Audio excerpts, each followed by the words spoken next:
जो चचेरी बहन थी 6 बहनों का विवाह हो गया और 7वीं बची देवकी। कंस कहने लगा वसुदेव से, भाई तुम तो हमारे मित्र हो, लेकिन हमारे मित्र तो हो,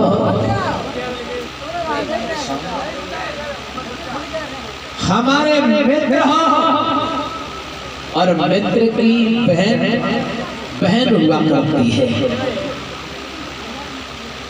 लेकिन भक्तों, सतयुग, द्वापर और त्रेता युग में आजकल जैसे मित्र नहीं थे।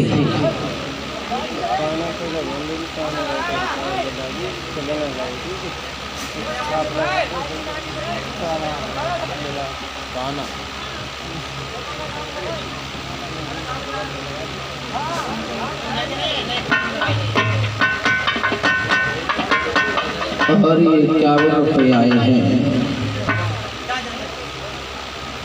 यानी कि पवन कुमार की शोकपुत्र कान्हा जी की तरफ से कामना करते हैं।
इधर तो क्या हुआ है,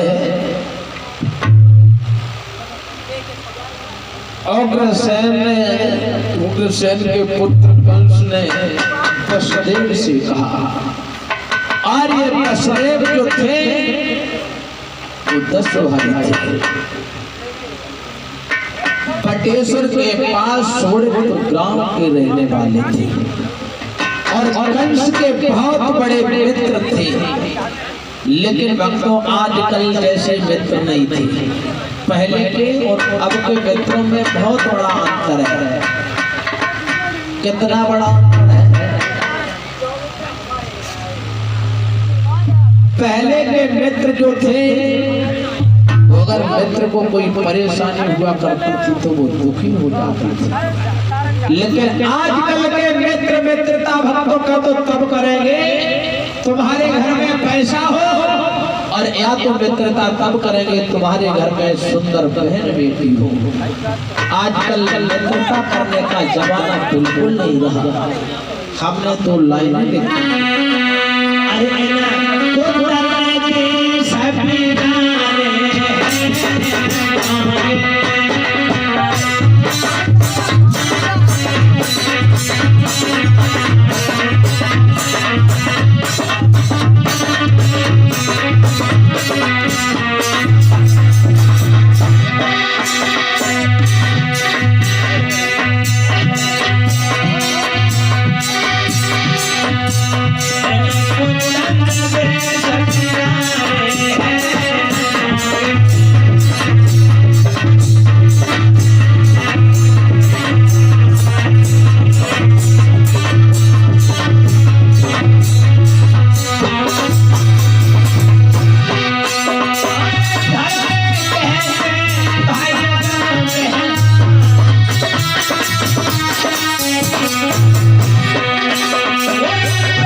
इधर कंस और वसुदेव में बहुत बड़ी मित्रता थी,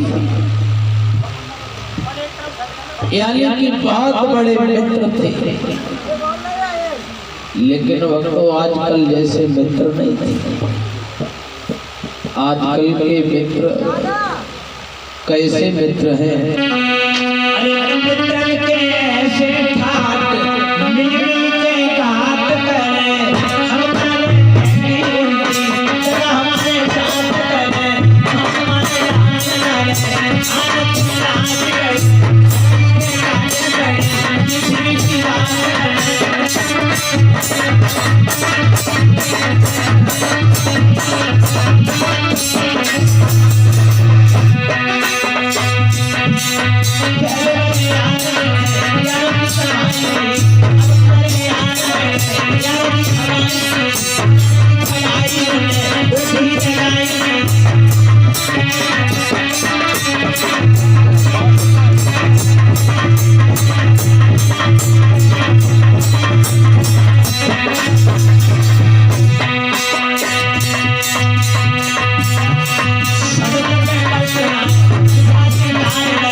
इतना जमाना विचित्र हो गया है, साचन की कदर ना है, झूठन के सत्कार काऊ को ना लेके देवे, उनसे कहे होशियार, सीधे साधे भोले भाले उनसे लोग कहे गमार।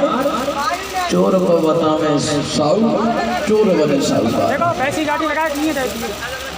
सदबन पे वस्त्र नाय विधवा श्रृंगार करें, अपनी सुंदर नारी छोड़ कृष्ण से प्यार करें, माल मारे चाल डारे हान दिन रात करें, ठगई की काजे बड़ी मीठी मीठी बात। ये मित्र जो थे वसुदेव कंस के बहुत बड़े मित्र थे।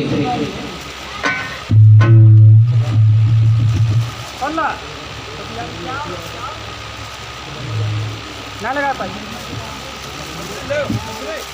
इधर भर हो गया हुआ गाड़ी ना लगी दीदी हम तो अपने बहनोई गाड़ी लगा दो वहीं पे अपने मित्र वसुदेव को कंस ने बुलाया डबल लगाई थी एक ही और कहने लगे भाई कंस, अभी तक तो हम तुम्हारे मित्र थे, लेकिन आज हमारी बहन की ये इच्छा भी है कि हम अपनी बहन का विवाह तुमसे ही कर दें, तुम्हारी क्या राय है? वसुदेव कहने लगे देखो भाई, मित्र की बहन बहन हुआ करती है, और अगर तुम्हारी बहन की इच्छा है तो कोई बात नहीं, तो शादी कर दो। वसुदेव से कंस ने ये कहा, और वसुदेव जो थे कहने लगे भाई ऐसा कीजिए,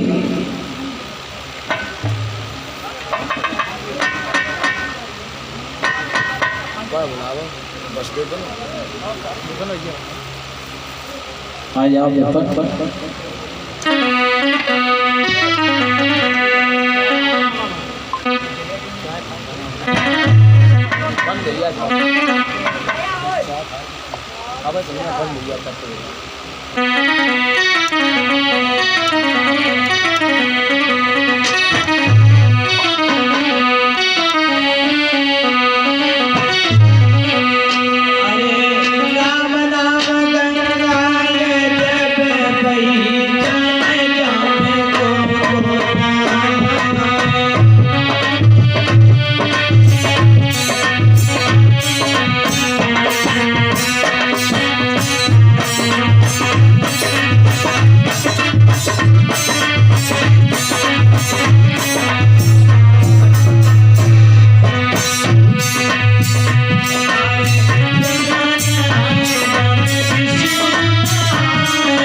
ताली बजा।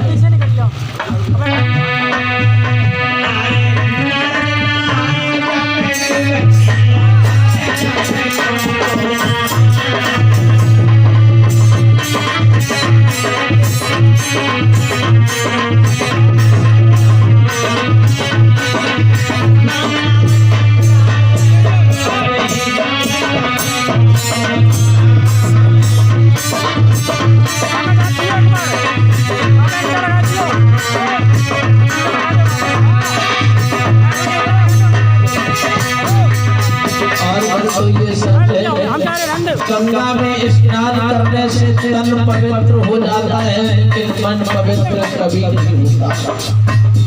मन पवित्र तभी होता है जो इंसान भगवान का भजन करता है, अपनी आत्मा को पवित्र कर लेता है।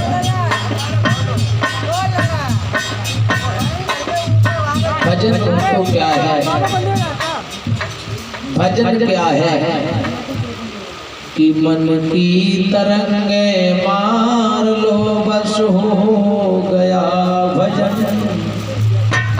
आदत बुरी संभाल लो बस हो गया भजन। जो भगवान की भक्ति आत्मा से करता है और आगे एक उसे गंगा स्नान नहीं करनी पड़ती है, बोल लेते हैं ताली बजा करके कीर्तन।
इधर भगवान क्या हुआ है, महाराज कंस ने अपने मित्र वसुदेव को बुलाया है। अंकुर विपन आ जाए।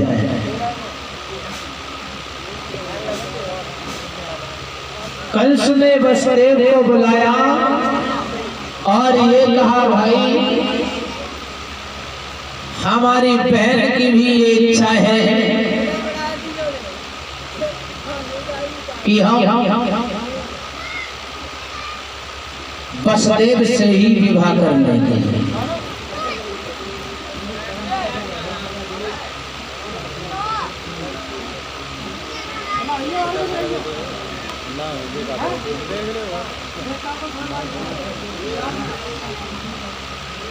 इधर भगवान क्या हुआ है, कंस ने वसुदेव को बुलाया और देवकी को बुलाया और ये कहा, तो मैंने ही मालूम है ये तखत कहाँ फट रहा है, बगल में ही ले आ रहा है, होएगा तखत पर वाले तखत इस तरह बैठे। अरे ये उठे ना उठे तो बैठे।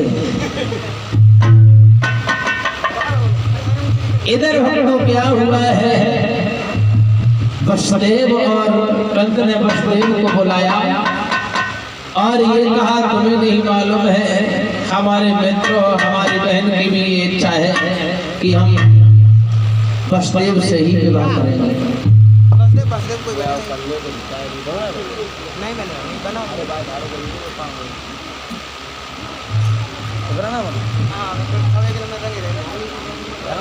चलो तो चलो तो ग्राउंड निकल ले।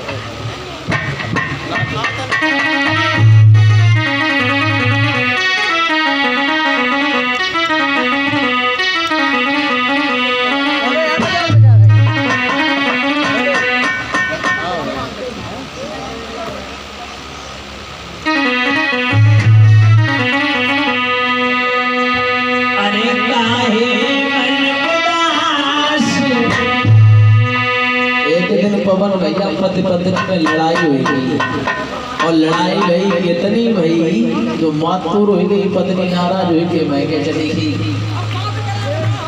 और जब मैं के जान के नाराज हुई तो पति बेचारे उदास हो गए, जाके तुम चली तुझे लड़ाई कर ली लेकिन अच्छो नहीं लगा। तो पत्नी का लगी सुनो तो मैं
पत्नी का बोली देखो तुम रो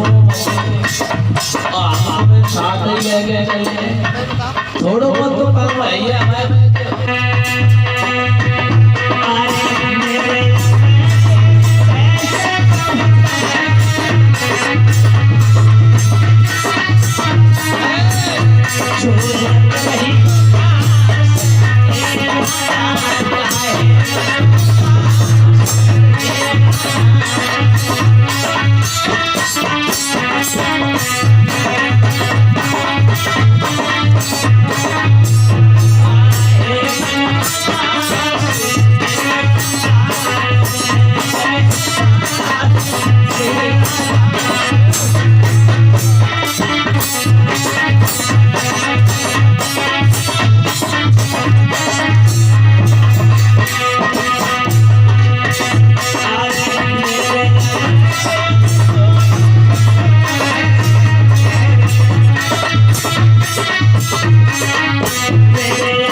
इधर भक्तों क्या हुआ है, कल सुने वसुदेव को बुलाया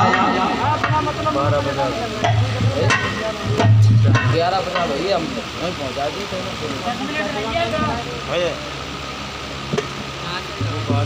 इधर भक्तों क्या हुआ है, वसुदेव को बुलाया कंस यानी कि वसुदेव का विवाह देवकी के साथ कर दिया गया। और जब विवाह कर दिया गया तो देवकी जो थी वो रथ में बैठ करके जा रही थी।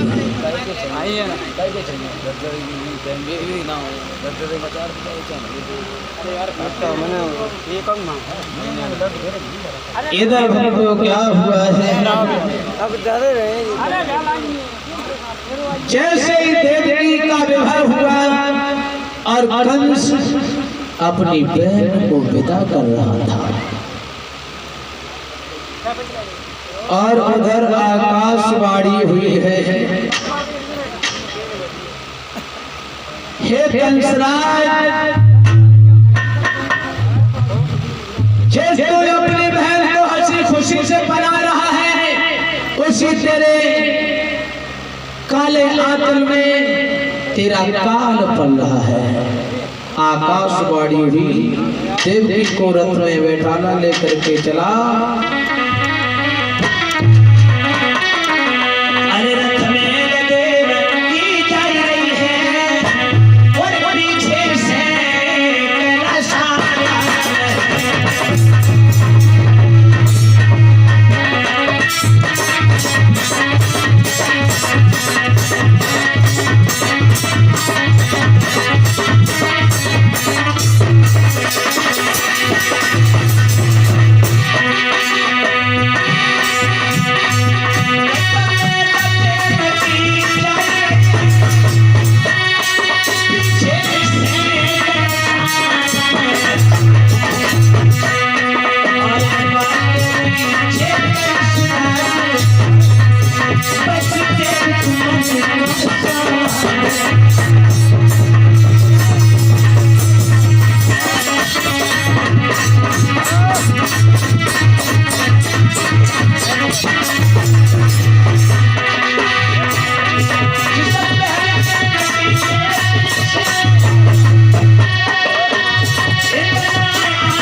इधर भक्तों आकाशवाणी हुई, महाराज कंस ने अपनी बहन देवकी के केस पकड़ करके जमीन पर डाल दिया और ये कहा, बहन तुम्हें नहीं मालूम है। वसुदेव कहने लगे, साले साहब से क्यों मार रहे हो, इसका क्या दोष है। अरे कंस कहने लगा, तुम्हें नहीं मालूम है वसुदेव, अरे ये अभी आकाशवाणी हुई थी, क्या तुम्हारे कान के पर्दे फट गए थे। कंस कहने लगा, तुम्हें नहीं मालूम है। वसुदेव कहने लगे, साले साहब इसे मत मारो। अरे कंसी को न मार, तेरी बहना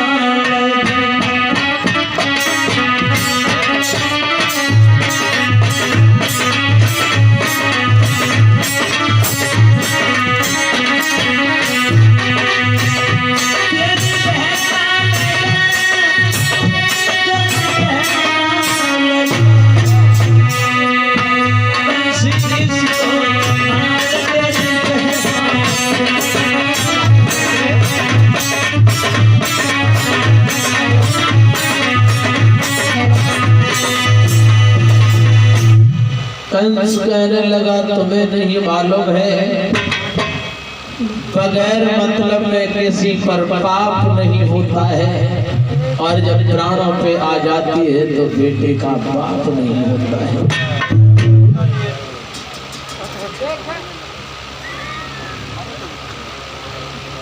इधर भक्तों क्या हुआ, देवकी और वसुदेव की हथकड़ी बेड़ी लगाई, मथुरा की जेल में डाल दिया और ये कहा, एक कारागृह में डाल दिया देवकी और वसुदेव को। धीरे धीरे कुछ समय व्यतीत हुआ तो देवकी के गर्भ से एक पुत्र ने जन्म लिया। जब एक पुत्र ने देवकी के गर्भ से जन्म लिया है, वसुदेव जो थे उस पुत्र को उठा करके महाराज कंस के पास पहुंचे और जब उस पुत्र को देखा कहने लगे ये पुत्र तो बहुत सुंदर है, नहीं उसे छोड़ दिया। जब उस पुत्र को छोड़ दिया तो भक्तो हुआ क्या, तब तक बाबा नारद आ गए। कहने लगे ये समझ में ही नहीं आता है, शहर के गढ़ा में अमृत की बूंदें कैसे आ गई। भाग करके महाराज कंस के पास गया और कहने लगा कंसराज तुम्हारी बुद्धि खराब हो गई है, मथुरा के जेल में एक पुत्र ने जन्म ले लिया, वो बताया तुमने छोड़ दिया। महाराज कंस को बाबा नारद ने एक पुष्प दिया और पंखुड़ी गिरा दी। कंस कहने लगा इसका मतलब ये है बाबा नारद, देवकी का हर एक पुत्र पहला हो सकता है और हर एक पुत्र आठवां हो सकता है। कंस भाग करके गया, देवकी की गोद से पुत्र को लिया, जमीन से मार दिया और धीरे धीरे एक नहीं देवकी के 6 पुत्र मार दिए। और इधर 7वें गर्भ की तैयारी थी और जब 7वें गर्भ की तैयारी थी, शस्त्रास्त्र सजाए जा रहे थे, बेड़ियां लगाई जा रही थी। 7वें गर्भ में महाराज वसुदेव की पत्नी देवकी के गर्भ में बलराम का आना हुआ, अपनी योग माया से रोहिणी की गर्भ में पहुंचा दिया और कंस से ये कहा कि देवकी का 7वां गर्भ खंडित हो गया। और इधर 8वें गर्भ की तैयारी थी। कंस सबको सतर्क करता है, अरे 8वें गर्भ की तैयारी थी, अरे 8वें गर्भ की बारी थी, और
कंस ऐसा लगता है भक्त और भगवान में बात हो रही है।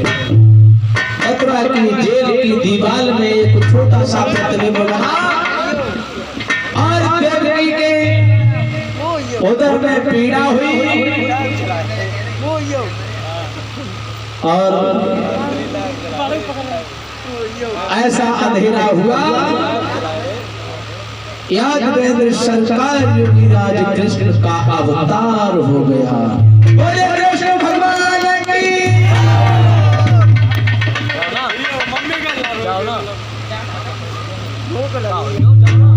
किया जाए। काहे कन्हैया इधर भगवान क्या हुआ है, लेके आओ। अरे जे लाया लेके अभी तो नहीं बैठे। इधर भगवान क्या हुआ है, भगवान कन्हैया का अवतार हो गया मथुरा के जेल खानों में। वसुदेव कहने लगे तुम्हारी क्या सेवा करें, भगवान कहने लगे सेवा करने के लिए आए हैं बल्कि कराने के लिए नहीं आए हैं। अब हमारे पास अधिक बात का समय नहीं है, अधिक बात का समय नहीं,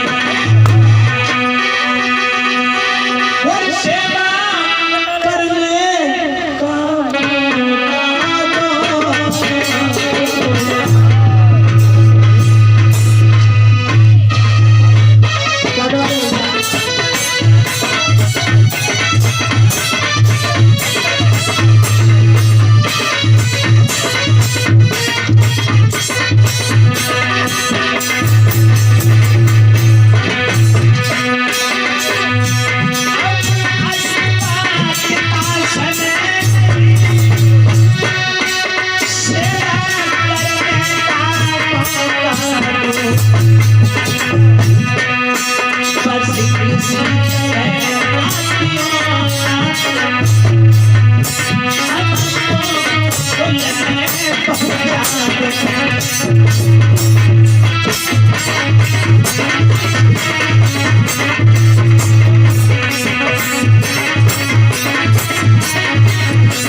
वसुदेव कहने लगे हमारे पास तुम्हें नहीं मालूम है, हथकड़ी बेड़ियां लगी हैं, फाटक के पहरे खड़े हैं और ताले पड़े हैं, कैसे जाएंगे उस पार। वसुदेव कहने लगे भगवान कैसे जाऊंगे उस पार, बने काज की बात।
कन्हैया और वसुदेव में बातचीत हो रही है।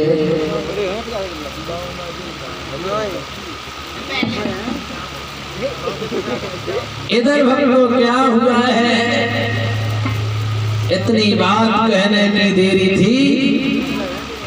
वसुदेव ने भगवान यादवेंद्र सरकार योगी राज कृष्ण को छकड़ा में रखा। छकड़ा में रख करके वसुदेव ले करके चल दिए।